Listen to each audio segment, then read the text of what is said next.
Eu sugiro, então, outra dica, que você faça um registro. Eu ia falar recordatório, mas não. Um registro, melhor. De cada momento que você sente raiva. Eu já fiz isso. Já fiz esse registro e é muito esclarecedor. Muito mesmo. Até no seu celular. É até melhor no celular. Ali, né, naquele grupo que tem só você. Você coloca ali. Tal momento. Coloca na hora. Pega ali. Eu senti raiva agora. O pensamento foi assim, foi diante dessa situação. Senti raiva. Qual foi a intensidade? Senti muita raiva, muita. E eu reagi desta forma. Ou depende, se nem se reagiu. Só nota assim, senti raiva agora. Porque esse registro, ele é muito bom para aquela pessoa que sente raiva frequentemente. Que tem assim algo impaciente dentro dela. Algo que a leva, algo impaciente não, algo que a leva a ficar impaciente, irritadiça e fica com raiva frequentemente, várias vezes ao dia ou todos os dias. Então te sugiro, isso dá um resultado maravilhoso. Tenha clareza então, esse registro é para você identificar o que te está te causando raiva, se é proporcional, se é uma impaciência grátis, nada é grátis, né? Mas assim, se não é nada com aquela pessoa, você vai identificar, gente, não tem nada a ver com aquela pessoa, com essa entidade, essa instituição que está provocando em mim. Estou observando aqui, essa raiva é algo mais do passado, ou não tem nada a ver com essa situação. Por que é importante entender? Porque uma raiva frequente, ela mexe, assim, com a sua autoestima, porque fica aquele círculo vicioso. Eu sinto raiva, e aí eu fico arrependido depois, e aí eu me sinto culpado. Não vou fazer mais isso. Aí vem a promessa, não vou fazer mais isso. Aí vem a raiva novamente, e fica aquele círculo vicioso. E algo que você não vence com facilidade, a sua autoestima vai no chão. Você tem danos físicos, porque uma adrenalina liberada todos os dias, toda hora, 2, 3 vezes ao dia, isso traz envelhecimento nas suas células. Isso estressa o seu cérebro, te causa problemas cognitivos na sua memória, a médio e longo prazo, tá ok? Então, a raiva ela precisa ser cuidada e precisa diminuir ao mínimo se ela for fora do propósito, como eu estou pontuando nesse último momento, tá ok? Eu estou falando aqui, estamos conversando sobre a raiva contra o próximo, contra o outro. Porém, existe a raiva contra nós. E essa raiva ela é mais difícil de ser detectada, porque é mais simples, é mais fácil a gente direcionar a nossa raiva para o próximo, para o outro. Poxa, estou sentindo isso porque fulano, ciclano fez isso, a igreja, o grupo familiar, a célula fez algo contra mim. É mais fácil do que você reconhecer, poxa, eu estou permitindo com que a pessoa seja abusiva. Eu estou deixando que a pessoa, ela abuse de mim. Vou dar um exemplo assim esdrúxulo, mas para entender melhor, eu gosto de dar exemplos assim bobos, né?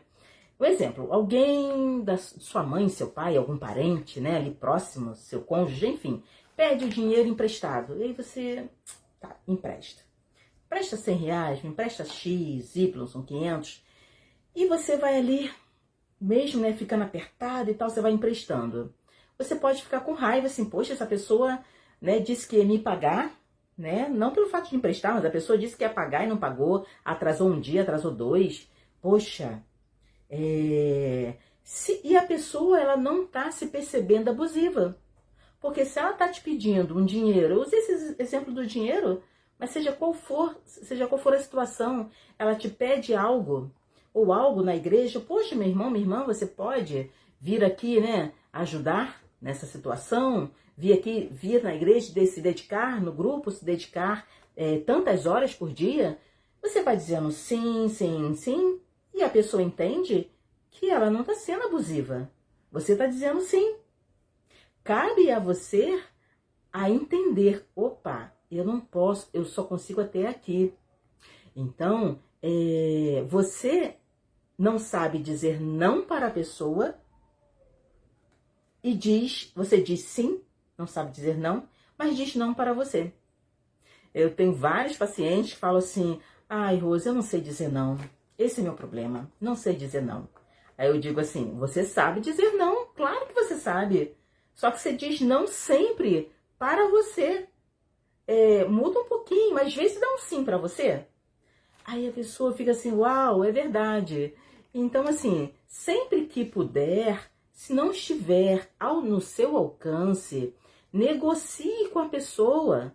Talvez naquele exato momento você não consiga dizer sim para a pessoa, mas diga assim, poxa, fulano, pastor, meu líder, meu irmão, minha irmã, eu agora não consigo, mas eu quero muito conseguir. Eu posso em tal horário, em tal dia, fazer o que você está me pedindo? Pode esperar um pouquinho? Agora eu não estou conseguindo. Talvez naquele exato momento você esteja deitado. Talvez um descanso que é essencial. Aquele descanso de meia horinha seja essencial para você manter a sua saúde física e mental.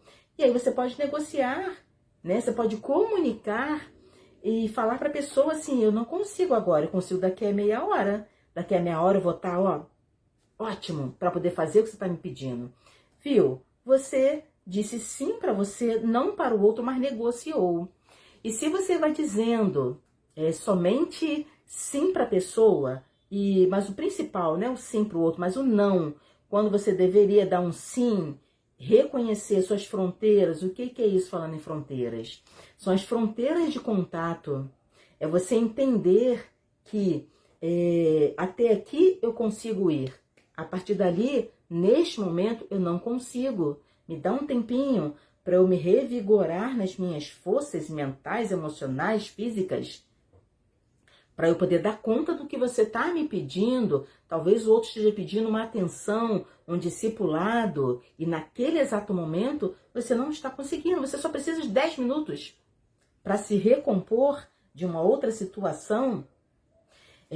Então, assim, esta raiva contra você, repetindo, é mais difícil de detectar, mas ela é real e você precisa, meu irmão, minha irmã, identificar esse grau de raiva que está dentro de você, que dentro desse registro você pode identificar assim, é porque eu estou dando tanto não, eu posso, né, dizer sim, não, e até 10 sims, de 10 pedidos eu posso dar 10 sim, mas dentro da minha possibilidade. Não precisa você continuar com fatores geradores de raiva dentro de você. Eu quero falar agora sobre um transtorno e uma síndrome que favorecem um ambiente de violência e de abuso. Violência e ou abuso. O transtorno é o transtorno de personalidade narcisista. São pessoas que têm assim, as principais características dessas pessoas que têm esse transtorno é a pessoa que tem assim um senso, as pessoas que têm esse transtorno têm um senso inflamado sobre a sua própria importância. Tudo dela, ela é a mais inteligente, tudo dela é muito importante, tudo dela é muito urgente, é o melhor, é o mais bonito. E os principais sintomas são a necessidade excessiva de admiração e vulnerabilidade às críticas. Olha o combo que eu estou dizendo. Então, é uma pessoa, né, que tem um senso de superioridade, tudo meu é o melhor, não resiste a críticas e necessita de elogio. Um outro aspecto aqui de sintomas é uma pessoa com uma autoestima, uma empatia muito baixa. Ela tem dificuldades de se colocar no lugar do outro.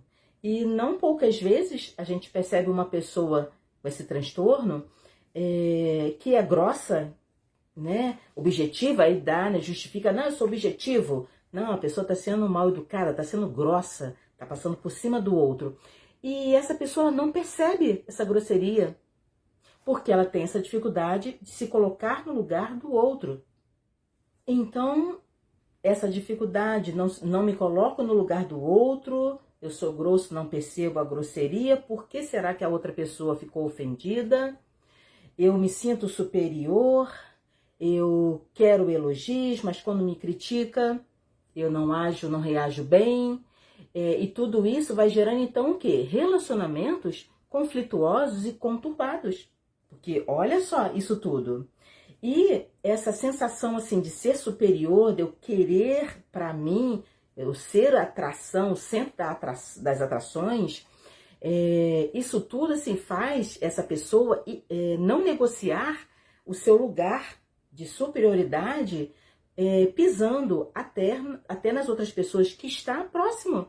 Cônjuge, filhos, pais que estão próximos, pisando no sentido assim, fazendo até um degrau da cabeça da pessoa, no sentido que você vai humilhar, você vai menosprezar.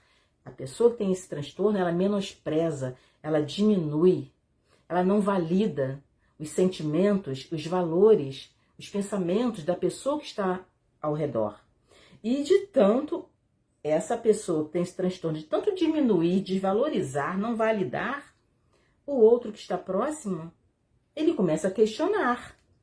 Ué, mas essa pessoa fala tanto, ela toda hora tem uma crítica, e aí afeta, começa a afetar, é quando vem esse ambiente de violência, e é quando a pessoa vai sendo violentada, abusada de tantas críticas, de tantos menosprezos, e aí isso vai minando a autoestima de quem está perto. E fica difícil, então, a vítima reagir contra o agressor, esse agressor que eu estou contando agora, né? Dessa pessoa que tem esse transtorno de personalidade narcisista. Outro sintoma, outro ponto importante a salientar de uma pessoa com transtorno de personalidade narcisista é que esta pessoa ela não consegue regular as suas emoções com facilidade. Se fica com raiva, é difícil voltar ao equilíbrio. Tudo é muito intenso. Não todas, deixa eu me consertar mesmo. Não todas as emoções, principalmente a raiva, tá? A raiva é muito presente nesse transtorno e esta pessoa, este indivíduo tem dificuldades, então, de voltar ao normal, voltar ao equilíbrio, de regular e sair da raiva e vir para um momento calmo e tranquilo. Um outro aspecto também é irritabilidade, uma pessoa que sente aquela raiva desproporcional que eu falei, está sem propósito. Uma pessoa, então, que se irrita bastante. E, por último, é uma pessoa que se sente, ela tem uma vulnerabilidade secreta. Esta pessoa não aceita críticas, mas ela mesma se critica, do outro não pode. Mas ela tem essa vulnerabilidade secreta e não conta pra ninguém. É até difícil para ela. Ela sabe, mas ela não coloca em palavras. Fica tudo ali no mundo da subjetividade. O quanto ela se sente diminuída, o quanto ela se sente incapaz. E quando uma pessoa, né, se sente incapaz, diminuída, porque na verdade essa pessoa que tem esse transtorno, ela tem uma autoestima rebaixada. Nós vamos ver daqui a pouquinho aqui, né, os fatores que causam, né, esse transtorno. E uma das causas, já adiantando, é a autoestima mais rebaixada. Então ela precisa se sentir superior, precisa se sentir não, precisa demonstrar que é superior. Então vamos às causas. Então assim, vários estudos estão acontecendo ainda, tá? Mas tem algumas causas que elas podem ser, né, ambientais e genéticas. As genéticas ainda estão estudando sobre alguns hormônios que são liberados ou não numa região do cérebro, tá ok? Não quero nem me aprofundar porque ainda está em estudo, tá? As ambientais tem assim a modelação, né? Assim, é você repetir o comportamento, você vê tanto. Às vezes a pessoa passa 10, 15, 20 anos vendo um pai e uma mãe fazendo de uma forma que você vai seguir o modelo. Geralmente são pessoas que na infância elas sofreram negligências, elas passaram muita necessidade, negligência, que receberam assim, feedbacks para mais ou para menos dos pais. Ou seja, os pais elogiavam muito de uma forma não assertiva. Os pais, eles... É como você, o filho, sei lá, ele tira uma nota na escola, né, uma nota boa, e os pais falam: uau, como você é maravilhoso, meu filho. Como você, minha filha, você é 10, você manda muito bem na escola. Não, pai, mãe, seja mais específico. O seu filho tirou uma nota boa em qual matéria? Matemática, português? Minha filha, meu filho, que nota boa que você tirou aqui em matemática? Gente, será que a gente precisa investir mais nessa parte da sua inteligência, da matemática? Você é bom, né, em cálculo? Interessante, filho. Olha, vamos continuar investindo em você. Então, seja mais específico no elogio. De repente, seu filho não seja 10, assim, não é maravilhoso em tudo. Talvez numa outra matéria ele não esteja tão bem. Talvez ele precise ter mais assertividade com os amigos, né? A vida social dele não está tão boa. Então, sim, seja específico no seu elogio. Porque elogiar demais, um elogio muito difuso, genérico, acaba a criança ela tendo um estufamento nesse ego dela, e ela não sabe identificar assim: bom, eu sou bom em quê? Ah, eu sou bom em tudo. E tem também o oposto, que é o outro lado da moeda, que é você também ser muito criticado. Então, ser muito criticado, ser muito elogiado de forma inespecífica. Não estou dizendo para você deixar de elogiar, mas você entendeu, né? Um elogio por elogiar, mas você precisa ser inteligente nesse elogio e específico com seus filhos, com a sua esposa, com o seu cônjuge, mas principalmente com os filhos, né? Que é quando ali na infância que gera esse narcisismo. E aí ele vai, assim, ele vai se colocando nesse mundo, vai se vendo, se percebendo neste mundo, o lugar dele neste mundo. Então, de mais para mais ou para menos, esse ambiente, né, ele acaba poluindo esse olhar da pessoa para si. Uma criança também que é abusada gravemente na infância, também tem um grande potencial para ter esse transtorno. Agora, vamos lá. O tratamento em si. Raramente essa pessoa vai buscar ajuda profissional de uma psicoterapia, tá? O tratamento, a princípio, é para uma psicoterapia. Raramente ela vai. No entanto, quando ela começa, assim, ela procura ajuda quando ela está com uma perda significativa na vida. Talvez, assim, uma perda de um casamento, perda de status, de emprego, de um status social, de um cargo, talvez um cargo muito importante, de liderança, e ela vai perdendo. Então, ela nesse momento, ela pode procurar, sim, um profissional. E também, talvez com comorbidades, né? Não é o transtorno que vai levá-la, mas sim uma depressão, uma ansiedade, compulsão, que são muito comuns para quem tem um transtorno, e ela vai ali por esse motivo. E como é que é feito, então, o tratamento? Primeiro, aumentar a empatia desta pessoa. Tem como ensinar. Eu particularmente ensino bastante, não pessoas que têm um transtorno, né, narcisismo, né, também, mas tem outras patologias, outras condições cerebrais que dificultam a empatia da pessoa, e tem como uma pessoa aprender, sim. Tem gente que não nasce com tanta empatia, né? Então, aquele que vai buscando ao Senhor com o Espírito Santo, então, vai ficar show, né? Fica maravilhoso, fica muito mais fácil de aprender, né? Ter essa empatia. Então, ampliar a empatia, trabalhar, então, as habilidades sociais, que as relações estão conturbadas, lembra como é que ficam? Assertividade também, para que o convívio com as demais pessoas passe a ser mais agradável e menos conflituoso. Aumentar também a tolerância à crítica e, concomitantemente, aumentando a autoestima. Aumentando a autoestima, essa pessoa não vai precisar mais agredir mais a ninguém, não vai precisar diminuir, menosprezar quem está ao lado. E também, trabalhando como pano de fundo, o desamparo, que ela tem no histórico dela, possivelmente, o desamor e o desvalor, que esta pessoa, possivelmente, quase que fatalmente, eu ouso falar, fatalmente ela tem na infância dela desamparo, desamor e desvalor. Por último, trabalhar também a regulação da emoção dela, para que ela consiga identificar com mais facilidade a raiva, e aí controlar e voltar ao estado normal dela. Se você convive com uma pessoa que tem esse transtorno, não precisa ter certeza, basta você desconfiar. Rose, eu desconfio que meu cônjuge, meu filho, alguém muito próximo tem esse transtorno. Traga à luz, então. Rose, eu desconfio que eu tenho. Também está dentro desse exemplo. Rose, eu desconfio que eu tenho esse transtorno. Traga à luz, meu irmão, minha irmã. Traga à luz. Muito mais vergonhoso é você entrar ano, sai ano e você continuar com essa violência dentro de você.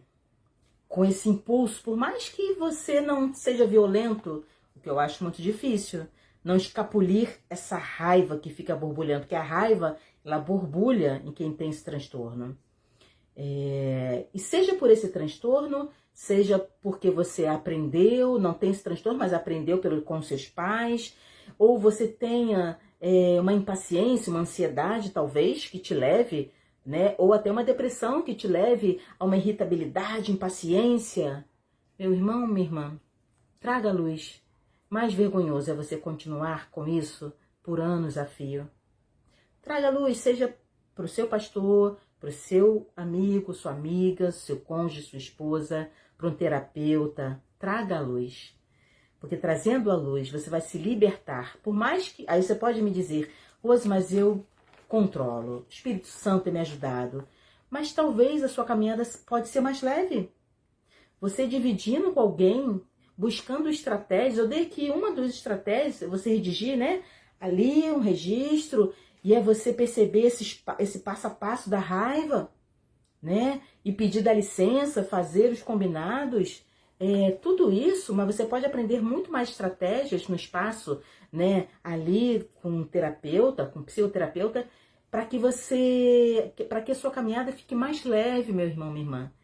E agilizar essa cura, tá ok? Então a cura é possível, traga à luz.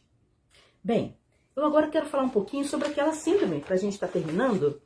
É a síndrome de mulheres que amam demais. É uma personalidade, essa mulher que ama demais, é uma personalidade, uma mulher que ama demais, mas de uma forma obsessiva. Uma mulher que tem essa personalidade. E por que eu estou dizendo essa mulher? Porque as mulheres são mais propensas. Essa síndrome, ela também, homens são acometidos, mas as mulheres muito mais. Num número, sabe assim, gritante, né? A diferença. Por isso que eu estou dizendo a mulher. Então, assim, essa síndrome, ela possibilita com que o ambiente seja abusivo. Por quê? Essa mulher, ela tem uma personalidade dependente. E ela acredita que ela precisa ser responsável por cuidar de uma outra pessoa ou da família inteira. E esse cuidar, essa responsabilidade, ela é diferente de ser ajudadora. A mulher, ela tem o seu lugar importantíssimo no reino de Deus, na família, que é ser ajudadora. A mulher, ela tem isso inato dela, inerente a ela, o ajudar, cuidar. Isso é nosso. Isso não será tirado, por mais que o inferno queira tirar, não será tirado. Agora, é diferente. Essa síndrome te faz te sentir responsável. Porque se eu não fizer, não vai acontecer. As pessoas dependem de mim. Se eu não fizer, não vai acontecer. E aí, assim, esta boa mulher, ela dá tudo de si, o melhor de si, para agradar aos outros. E ela se faz, me repetindo, ela se faz, então, na dinâmica familiar, necessária. Eu sou necessária. É bem diferente de ser ajudadora. E, geralmente, esta mulher, ela vem de um lar desajustado, em que suas necessidades emocionais não foram satisfeitas, alcançadas, supridas pelos seus pais, pelos seus tutores. E como não recebeu um mínimo de atenção, ela tenta suprir então essa necessidade insatisfeita através de outra pessoa, tornando-se então super atenciosa, principalmente com homens aparentemente carentes. Então, precisa este homem carecer de algo, ser carente em algum aspecto, tá? Seja um homem que careça, carente financeiramente, emocionalmente, fisicamente, sexualmente. Em algum aspecto, este homem ele é carente. Precisa ser carente porque esta mulher, lembra, ela se faz necessária. A dinâmica dela é para se fazer necessária. Então, este homem precisa carecer de algo. E aí, nessa dinâmica, esta mulher, ela tem então, ela pode alimentar, já que o homem é carente de algo, deixa a desejar em algo, fica fácil para ela então tolerar, ter fé, inclusive, que este homem vai mudar. E aí este homem apresenta uma certa violência, um certo abuso. Até um homem que fica desempregado por muitos anos, não apresenta assim, não faz nada. A mulher que sustenta uma casa, um exemplo, isso é uma forma de violência, de abuso. E aí é um assunto até para outra aula, né? Mas fechando aqui, esta mulher vai tolerar tudo. Por quê? Ela está habituada o quê? A falta de amor em relacionamentos pessoais. Então ela está disposta a ter paciência, esperança, tentando agradar cada vez mais este cônjuge, ou este filho também, esta filha, tá? Não é só o cônjuge. Então essa síndrome, ela vai afetando essas relações, trazendo uma tolerância que não é de Deus, não é a fé dita pela palavra de Deus, não é essa esperança no Senhor que é a esperança desta mulher e não no Senhor, para que este homem não seja tão abusivo, tanto tempo numa mesma situação, sem mudanças. Então, pacificadores, estou quase terminando aqui a nossa aula, pacificadores são bons filhos. Pacificadores são bons filhos de Deus. Então, seja um canal de Deus nesse tempo como líder. Um canal de Deus para que essa violência, para que o abuso, para que esses transtornos venham à luz. Eles precisam vir à luz. Seja qual for a intensidade da violência, do abuso, precisa ser trago à luz, precisa ser trazido à luz essa violência.